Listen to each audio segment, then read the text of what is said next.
طالبانو کندهار کې له شپږم ښکته ټولګیو څخه لوړ عمر لرونکي نجونې ایستلي. ټلګراف ورځپاڼې لیکلي د طالبانو لوڼې په پټه کابل کې زده کړې کوي او د ځینو نورو مشرانو لورانې بیا پاکستان او قطر کې په درسونو بوختې دي.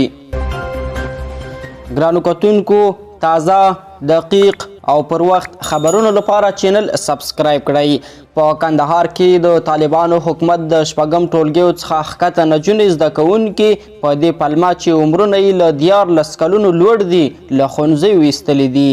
دغه نجونې چې ډیری یې د 5م او 6م ټولګیو زده کوونکي دي ازادۍ راډیو ته ویلي د طالب چارواکو لخوا اوس ښوونځیو ته نه پرېښودل کیږي. په عین وخت کې د طالبانو د حکومت د کندهار د پوهنې چارواکي هم مني چې د لوړ عمر لرونکي نجونې د ښکته ټولګیو څخه ایستل شوي او کورونو ته استول شوي دي.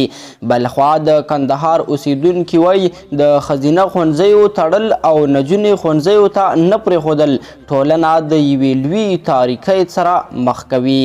دا په داسې حال کې ده چې دا مهال په ټول افغانستان کې د شپږم ټولګیو پورته ښوونځي د نجونو پر مخ تړل شوي دي. ټلګراف ورځپاڼې لیکلي د طالبانو لوڼې په پټه کابل کې زده کړې کوي او د ځینو نورو مشرانو لورانې بیا پاکستان او قطر کې په درسونو بوختې دي. د ورځپاڼې د راپور پر اساس د طالبانو د پوهنې وزیر ځکه له دندې ګوښه شو چې د نجونو د ښوونځیو پرانیستو لپاره یو پلان خپل مشر ته استولی و.